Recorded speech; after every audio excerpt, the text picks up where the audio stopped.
0 degrees. Nightfall. Your lighter is wet, your phone is dead.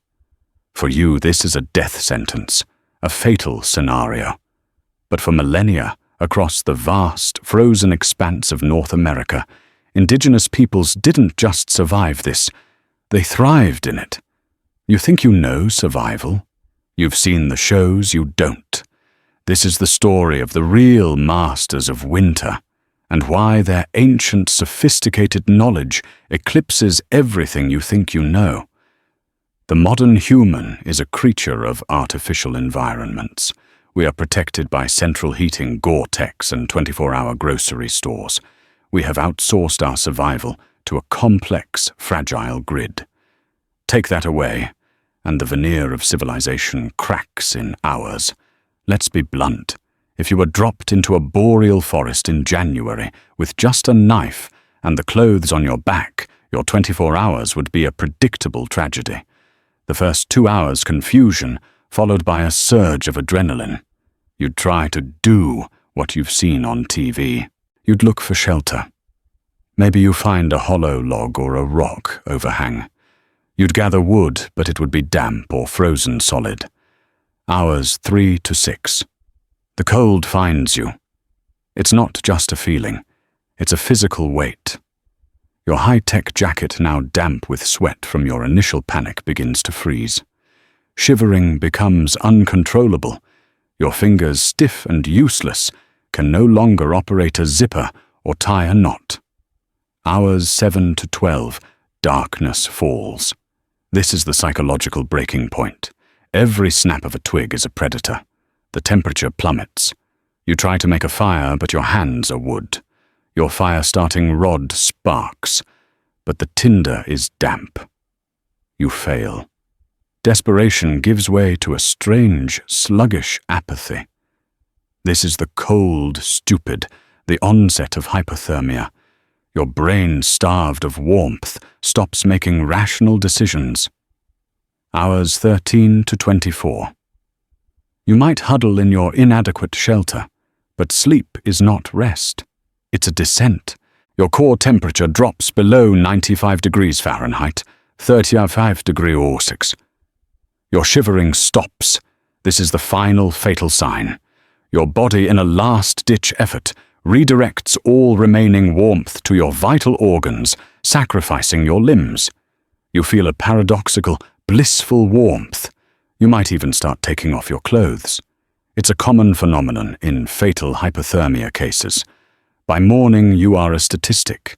For the ancestors of the Lakota, the Anishinaabe, the Inuit, the Haudenosaunee, and hundreds of other nations, this same 24 hours was just Tuesday.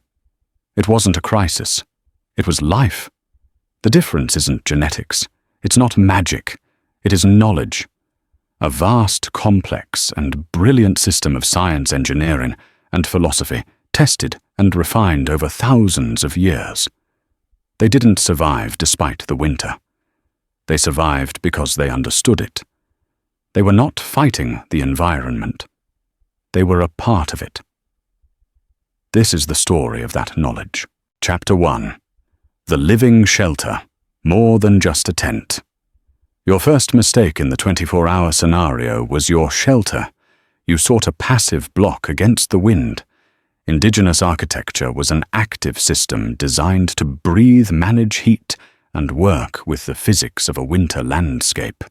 What we dismiss as primitive huts are in fact masterpieces of environmental engineering. Let's look at 3 distinct examples. The Plains Tipi Lakota, Cheyenne Crow, the tipi, the icon of the American West. To the untrained eye, it's a simple cone of skins. To an engineer, it's a brilliant solution to a complex problem, how to stay warm and smoke-free in a 60-mile-per-hour wind on an open plain at 20 below. Your modern tent traps moisture. Your breath, your sweat, it all condenses on the inside, freezes, and then rains ice down on you. It's a cold, damp coffin. The tipi is designed to breathe. First, the foundation. A winter tipi wasn't just plopped on the snow. The snow was cleared down to the bare earth. Sometimes a shallow pit was dug, lowering the floor below the frost line and the direct path of the wind. Second, the structure. It's not a perfect cone. It's tilted with a steeper back and a more gradual front, bracing it against the prevailing westerly winds.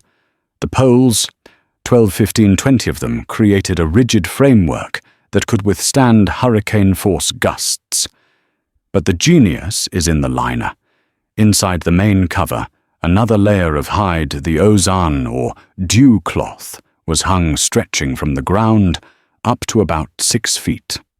This created a gap, a chimney of sorts. Cold air from the outside seeps under the main cover, hits this liner, and is channeled upwards. This draft does 2 things. It feeds the central fire with fresh oxygen, and it pushes the smoke up and out through the opening at the top. And that opening, it wasn't just a hole.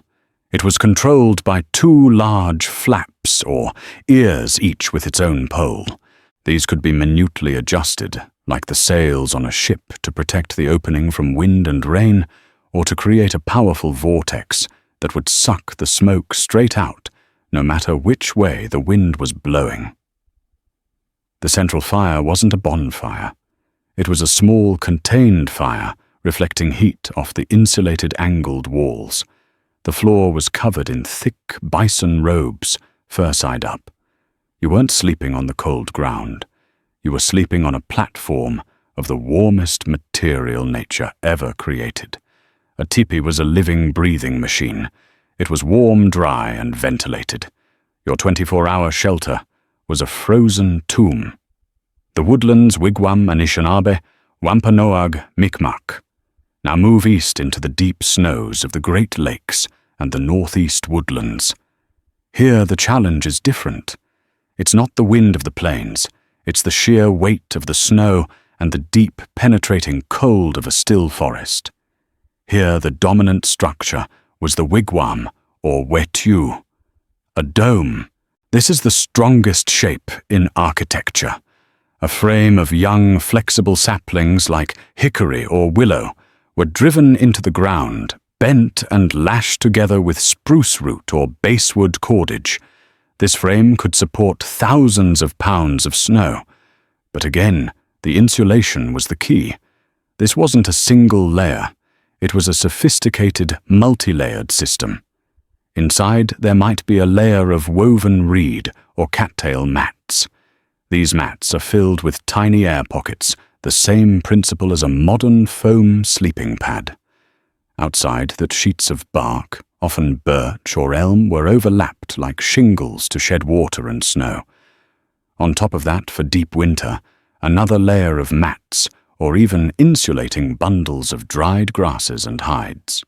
The result was a wall that was thick, waterproof, windproof, and packed with R-value. Inside, the floor was dug down and layered with fragrant boughs of pine or fir, a natural antimicrobial carpet, and then again, thick bear or deer hides. A central fire pit with a simple smoke hole above kept the space warm. The curved walls reflected the radiant heat back down onto the inhabitants. In a 30-degree below-zero forest, a family could be comfortable inside, mending tools, telling stories, and living. The Arctic Igloo Inuit. But perhaps the most counterintuitive and brilliant piece of indigenous architecture is the one made from the cold itself, the snow house, or igloo. For you, snow is the enemy. It's the cold. For the Inuit, the right kind of snow, hard-packed, wind-blown snow, was the ultimate building material. Why? Because it's 90% trapped air. It is one of the world's best insulators. Building an igloo is an act of sheer genius, a lesson in physics that modern architects still marvel at. You don't just pile blocks, you cut them from a single quarry of suitable snow. You build in an ascending, inward spiraling circle. Each block is shaped, beveled, and placed so it leans on the one before it until the final key block is dropped into the top, locking the entire structure into a self-supporting dome. A single person could build one in an hour or two, but the design inside is what made it livable. You never just walk in. The entrance was a short tunnel, and crucially it was lower than the main living floor. This created a cold sink. The heavy cold air would flow down into this trench, while the lighter, warmer air from the inhabitants and their small quillick, a soapstone oil lamp, would be trapped in the dome. The main living space was a raised platform of snow covered in layers of willow mats, caribou furs, and muskox hides. This platform was above the cold sink. The lamp-burning seal or whale oil was enough to raise the internal temperature from 40 degrees outside to 30 degrees and 40 degrees, or even 60 degrees or 16 degrees inside, just from body heat and that single flame. A tiny ventilation hole at the top and another near the bottom kept the air fresh. The inner walls would melt slightly from the heat, but then refreeze, creating a smooth, icy glaze that made the structure even stronger and more airtight. A tipi, a wigwam, an igloo. These were not shelters. They were homes.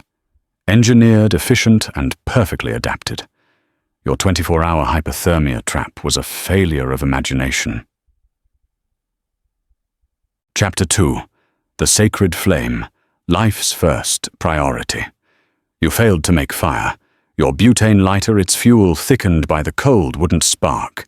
Your waterproof matches were damp. You died without warmth. To indigenous peoples, fire was not a convenience. It was a sacred relative, a living entity. And it was a non-negotiable part of life. The ability to create fire in any condition was as fundamental as breathing. We have all seen the bow drill or the hand drill on survival shows. They make it look like a desperate, sweaty, last-ditch effort. This is a false impression. For a practiced hand friction fire is a system. It's not about brute force. It's about materials science. You can't just grab 2 sticks. You must know the right wood. You need a dry, soft wood for the hearth board, like cedar basswood or cottonwood. You need a hard, straight spindle, like ash or hickory. You need a socket, a piece of rock or hardwood, to hold the top of the spindle, often greased with earwax or pine pitch to reduce friction. And the tinder. This is the most critical part. You don't just grab a handful of grass, you prepare it. You carry a tinder bundle made of shredded juniper or cedar bark cattail down or dried fungus like chaga. These materials are designed to catch a spark and hold it hot and slow without bursting into a useless flash.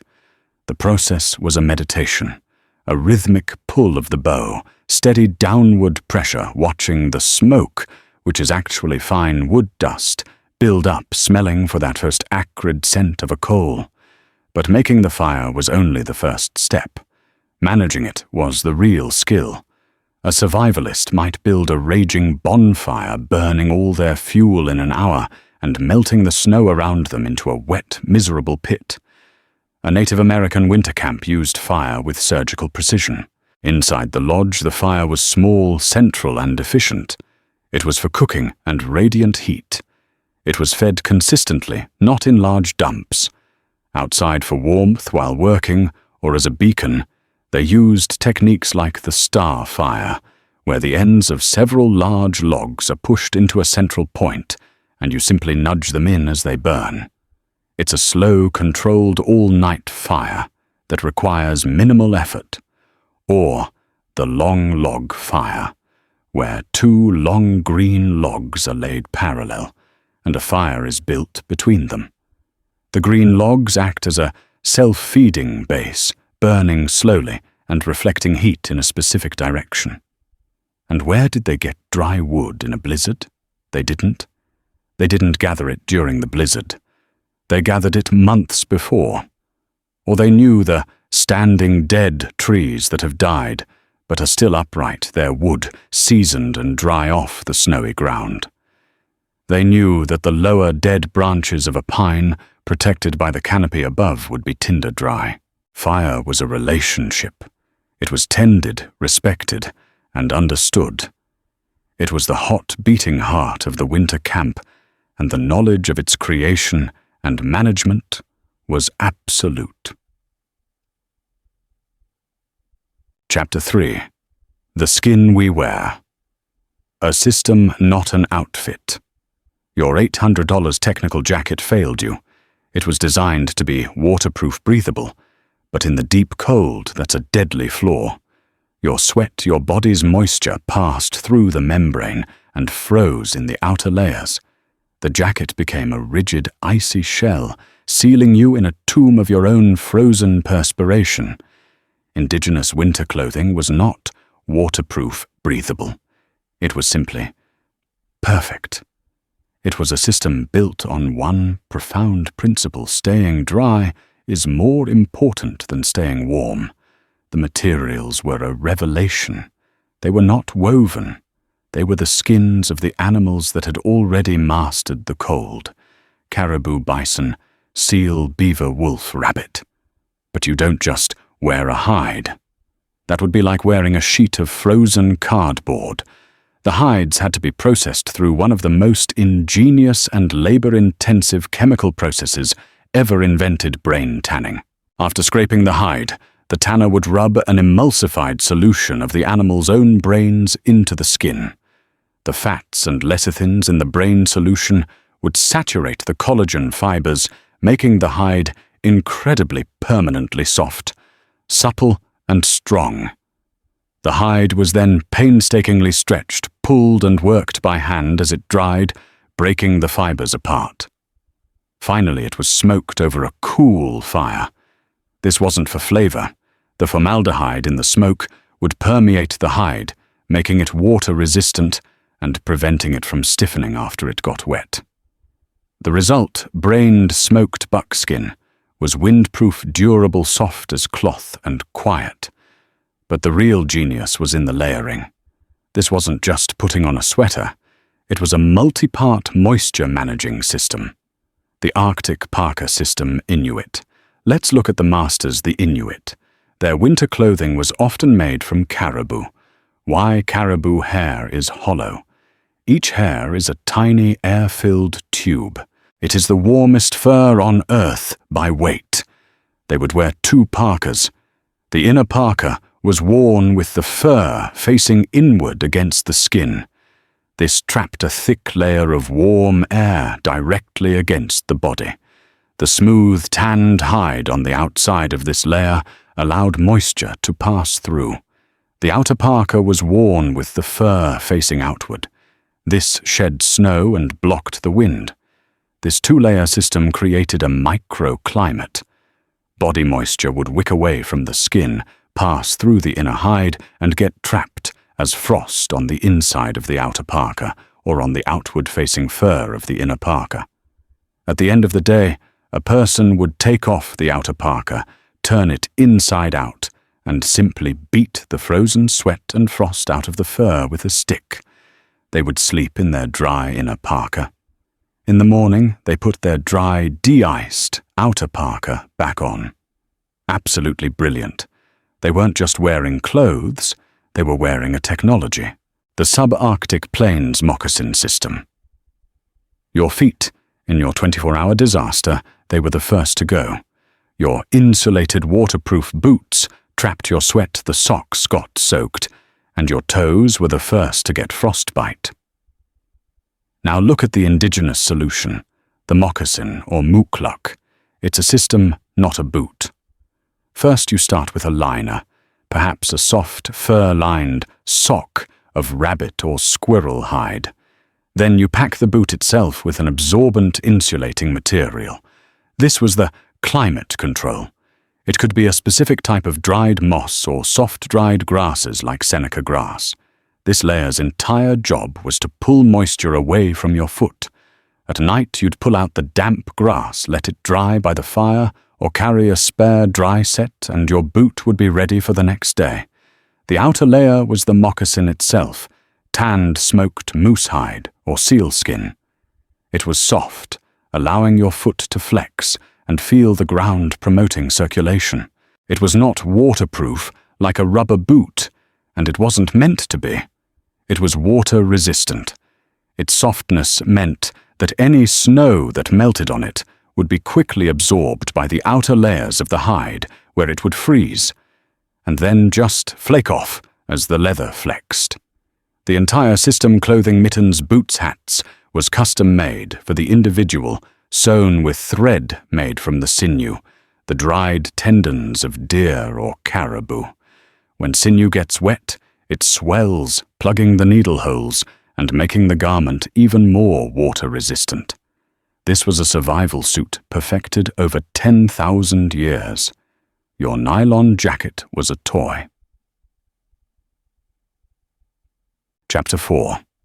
The Winter Pantry. Feasting in the famine moon. In your 24-hour ordeal, hunger was a secondary concern to the cold, but soon it would have become a consuming, maddening force. You have no food, the plants are buried, the animals are gone. You would starve. For the indigenous camp, winter was not a time of starvation. It was a time of planning and preservation. The survival skill wasn't just finding food in winter. It was preparing food from the summer's abundance. No one went into winter hoping to live off the land. They went into winter with a full pantry. Pemmican, the original power bar. The cornerstone of the winter pantry, especially on the plains, was pemmican. This is not jerky. This is a caloric and nutritional superfood engineered to last for decades. The process was precise. First, lean meat bison, deer, elk was cut into thin strips and dried either in the hot summer sun or over a cool, smoky fire until it was bone dry and brittle. This jerky was then placed in a hide bag and pounded with a stone maul until it was a fine, fluffy powder. Next, berries, chokecherries, Saskatoon berries, blueberries were dried and pounded and mixed into the meat powder. This added crucial vitamins and carbohydrates. Finally, rendered fat sweat or back fat, melted down, was poured hot and liquid into the meat and berry mixture, coating every particle. This mixture was then packed tightly into rawhide bags. As the fat cooled, it solidified, sealing the entire package. The result? A calorie-dense, portable, non-perishable food. The fat provided immense energy for staying warm. The protein rebuilt muscle. The berries provided essential nutrients. And because there was no water, bacteria could not grow. It was the perfect survival food. A hunter could carry weeks' worth of energy in a small pouch. It was the fuel that powered the winter camp. The subterranean and aerial larder food was also cached. In the north, families would create freezers by digging pits into the permafrost, lining them with rocks, and storing meat and fish. In the woodlands, high caches platforms built in trees kept dried meatfish and bags of pemmican safe from wolves and wolverines. Corn beans and squash grown in the summer were dried and stored in bark-lined pits below the frost line, safe and dry. Smoked fish, wild rice, dried berries, maple sugar. The winter camp was not a place of scarcity. It was a place of planning. The active winter hunt. But they did procure fresh food. This wasn't a desperate gamble. It was a calculated, skilled practice. Trapping. This was the most reliable method. They didn't just set a trap and hope. They knew the animals. They knew the rabbit runs its same path every day. They knew where the beaver's breathing hole was in the ice. They would set intricate snares made from sinew or plant fiber snares that were silent, effective, and required minimal energy from the trapper. Ice fishing. On the frozen lakes, they wouldn't just drill a hole and wait. They would lie on the ice covered by a small hide tent to block the glare and peer into the clear water. They would use a carved weighted fish decoy on a line, swimming it to lure in large pike or trout. When the fish came to investigate, They would strike with a multi-pronged spear, a leister. It was an active, skillful hunt, not a passive wait. Hunting, tracking a deer or elk in deep snow was possible because of the ultimate mobility tool, the snowshoe. Snowshoes are another example of indigenous genius. They weren't one size fits all. Different nations developed different designs for their specific snow. In the deep, powdery snow of the woodlands, you had long, narrow shoes with a tail designed for gliding and covering long distances. In the dense, wet snow of the coast, or for maneuvering in thick brush, you had the round, tailless, bear paw style. The hunter, floating on the snow, could pursue a large animal like a moose or deer, which would flounder and tire in the deep drifts. This was a knowledge of physics and animal behavior that leveled the playing field. The winter pantry was a combination of meticulous long-term preservation and active, highly skilled procurement. You starved because you were an opportunist. They feasted because they were planners. Chapter 5. The Unseen Arsenal, Mind, Community, and Philosophy. So we've covered shelter, fire, clothing, and food. These are the big four of survival. But even with all this knowledge, you, the modern person, would still have likely failed. Why? Because the most important survival tools were the ones you can't see. The failure of the 24-hour challenge wasn't just a failure of skills. It was a failure of mind, community, and philosophy. The social fabric. Your scenario was a solo one. You were alone. This is the ultimate modern Western fantasy, the lone survivor, the rugged individual.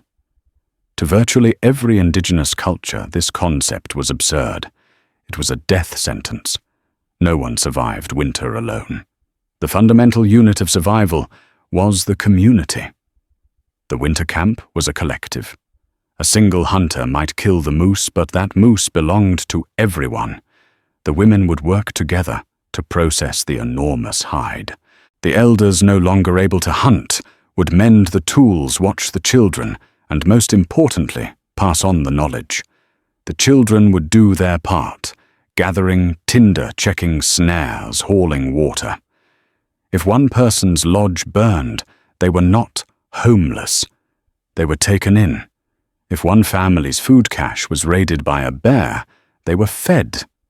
This social fabric wasn't just a nice idea. It was the primary survival strategy.